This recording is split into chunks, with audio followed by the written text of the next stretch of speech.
في قرية صغيرة وسط الحقول الخضراء، عاش فلاح بسيط اسمه عم حسن. كان فقيراً، لكن قلبه أغنى من كل مال الدنيا.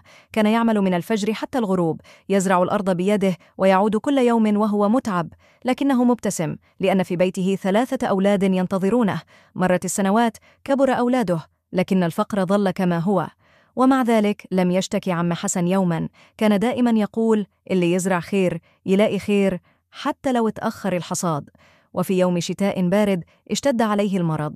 جمع أولاده ال3 حوله وقال بصوت ضعيف: يا ولادي، ما عنديش دهب أسيبه لكم ولا أرض كبيرة، بس عندي كلمة هي أغلى من الكنز. اتحدوا وساعدوا بعض وازرعوا الخير دايما مهما كنتوا محتاجين.